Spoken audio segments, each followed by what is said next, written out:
Assalamualaikum warahmatullahi wabarakatuh. Halo Sobat Nutrisius, kembali lagi bersama saya Yaya di NutriCast. Ngobrol santai seputar Nutrisius.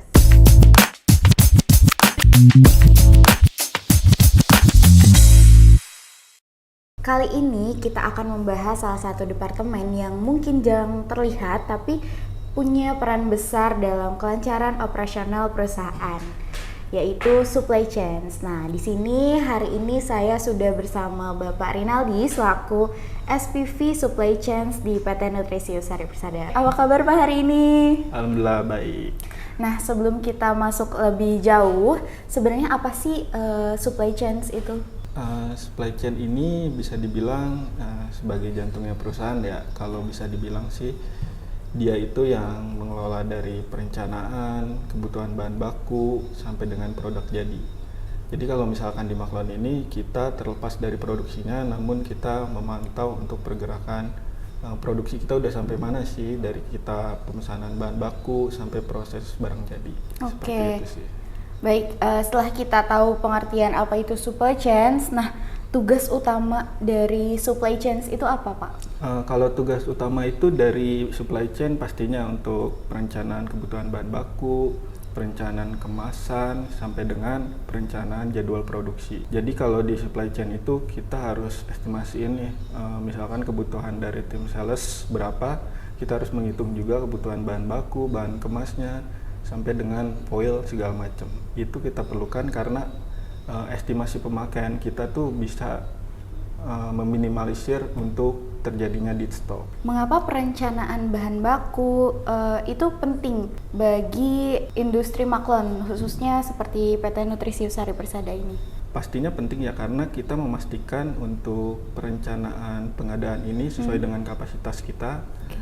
Dari misalkan kapasitas gudang kita di Nutrisius ini mencapai 49 ton, kalau kurang lebih dalam hitungan kilo. Itu kita estimasiin karena nggak cuma 1-2 bahan baku juga ya, itu bisa lebih dari 100 item. Jadi makanya kita perencanaannya sesuai dengan kebutuhan. Salah satu istilah yang sering muncul di supply chain ini adalah lead time ya Pak. Nah, boleh dijelasin nggak apa itu lead time bagi divisi Departemen Supply Chain? Kalau di supply chain itu lead time sebagai waktu tunggu atau waktu untuk memastikan bahwa lead time kebutuhan kita tuh berapa lama sih. Okay. Biasanya kalau misalkan di supplier itu bervariasi ya, dari mulai tercepat itu biasanya 14 hari sampai dengan 2 bulan. Ada juga yang dari import itu biasanya paling lama dia 2 bulan karena ada proses clearance-nya. Jadi sampai ke pabrik itu dikasih waktu 2 minggu. Makanya dia proses untuk clearance sampai dengan perusahaan tuh biasanya sampai dengan 2 bulan. Itu sih lead time. Oke, baik. Bagaimana supply chain berkontribusi terhadap kepuasan pelanggan? Pastinya kita memonitor perencanaan yang telah kita buat. Jadi perencanaan yang telah kita buat sesuai dengan permintaan dari tim marketing. Biasanya kita kalau di Maklon ini berkoordinasi dengan salesnya. Jadi untuk pengiriman itu kita udah ditentukan dari saat dia permintaan. Misalkan dari permintaan kebutuhan bahan itu berapa lama sampai dengan customer.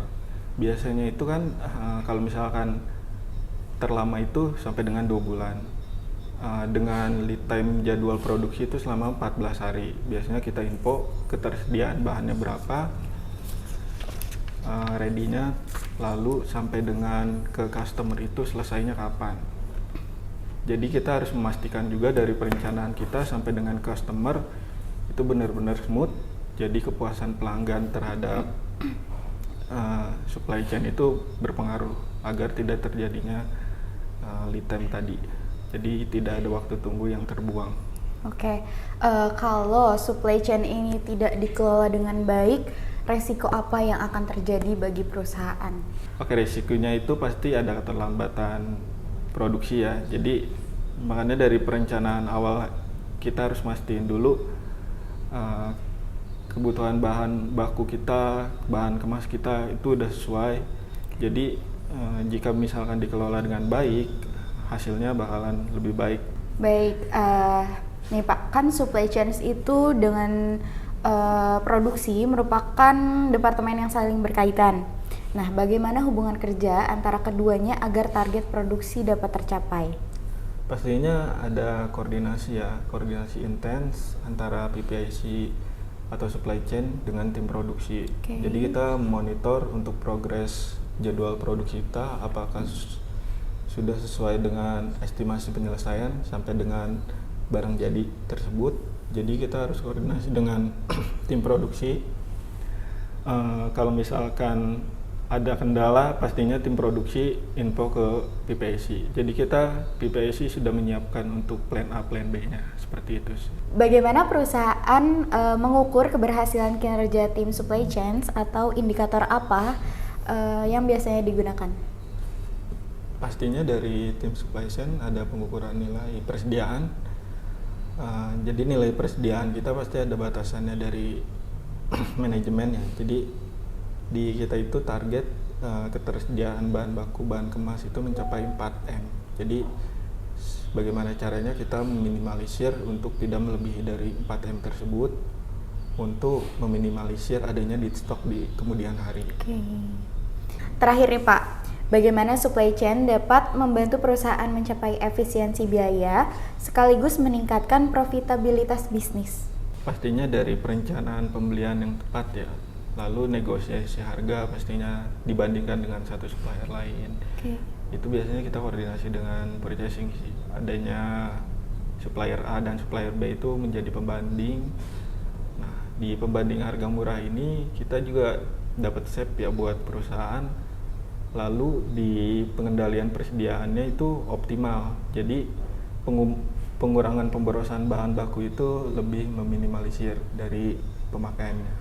Oke, baik Sobat Nutrisius, itulah pembahasan kita mengenai supply chain. Semoga dari episode kali ini kita semakin memahami bahwa keberhasilan sebuah produk sampai ke tangan pelanggan itu tidak lepas dari peran besar tim supply chain di balik layar. Oke, terima kasih kepada Bapak Rinaldi yang sudah sharing dan memberikan insight kepada kita pada hari ini.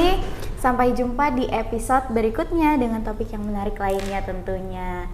Saya Yaya pamit undur diri. Assalamualaikum warahmatullahi wabarakatuh.